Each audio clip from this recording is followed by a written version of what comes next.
to be very, very cautious and temperate in my address. Madam Speaker, it is not for me to investigate militia. That can't be my work. Not long ago, I heard a member say here that those who have been killed were not killed by police. Then it means they were killed by non-police persons who could only be part of a militia. Yeah, so whoever is responsible can investigate for us and tell us who are these militia. Madam Speaker, let me say this, that if you want to make this country retain its status in the community of nations, we must be very careful about what is happening currently. And the National Police Service has, over the years, been known to be a service of repute. It cannot be allowed to descend to the level it is currently descending.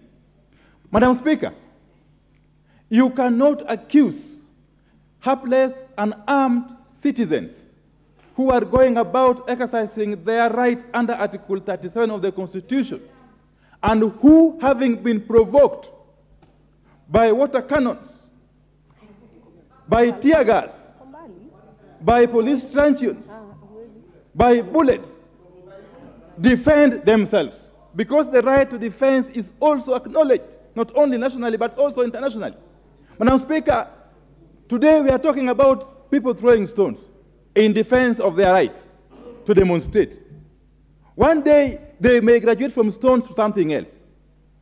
That is when you will realize that peace is a very precious commodity, Madam Speaker.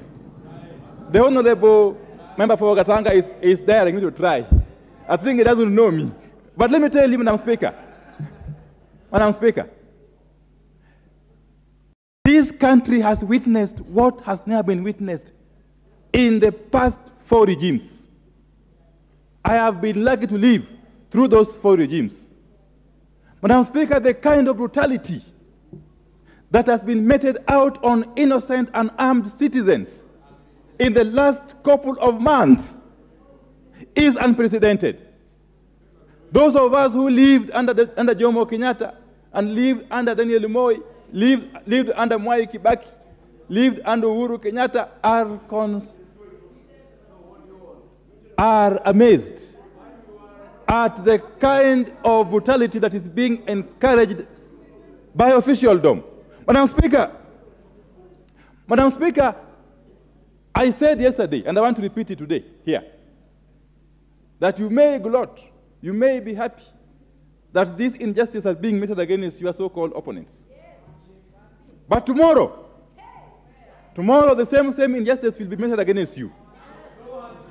And I can tell you again that however long it takes,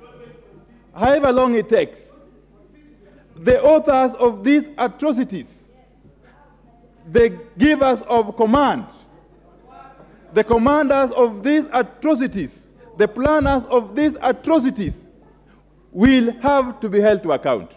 Madam Speaker, it might take 10 years, it might take 20 years or 30 years or even 100 years, Madam Speaker. We are aware, we know of people who have been tried and convicted posthumously, Madam Speaker. And that will happen one day. So for us, therefore, to move forward as a country, the issues the people are demonstrating against are not about Raila Odinga. They cannot be issues about Raila Odinga. Kenyans are simply tired. Kenyans are simply feeling overburdened. Kenyans are simply feeling pushed to the wall by unjust taxes, by punitive taxes that have been imposed by this regime. So Kenyans are in their right to demonstrate against those unjustified taxation measures. And that is what Kenyans are doing. They will do it today, they will do it tomorrow, they will do it tomorrow part 1, and they will do it up next year, whether Raila Odinga is involved or not. And therefore, this unnecessary obsession with one Raila Odinga must stop forthwith. Don't be overly obsessed with Raila Odinga. Deal with the problems that we have in the country. Once you are in power, regardless of how you came to power, it is your duty to solve Kenyan problems, not to scapegoat. Stop scapegoating. Deal with the problems of Kenyans. Stop scapegoating. Stop blaming Raila. Stop blaming Uhuru. And those who are talking about retirement. Honorable Ruto, Honorable Sergon, Honorable Mureu. Order. No, leave them for me. I'll deal with them. I can handle them. Madam Speaker, the solution to the current problem is not scapegoating. Face the problem squarely. If I were in power, I would deal with those problems. I would. Okay? But once your policies have failed or seem to be failing, stop venting your anger on helpless and armed Kenyan youth. Those youth you are killing require jobs, not bullets. Those youth that you are killing using the police and the militia require jobs that you promise them. Stop killing them. That is the message Kenyans are sending to you, Kenya Kwanza, Madam Speaker. And that message will be sent to you whether Raila Odinga is involved or not, Madam Speaker. Madam Speaker, let me end by saying this. Let me end by saying this. You cannot solve a governance problem by using strong arm tactics, by deploying the police to hunt leaders. No amount of arrests, no amount of incarceration, no amount of intimidation can silence Kenyans, I can tell you.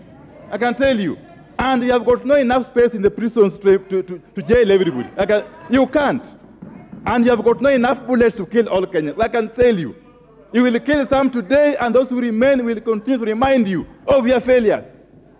So you better go back, relax, and start governing for the time you are in power, before we remove you.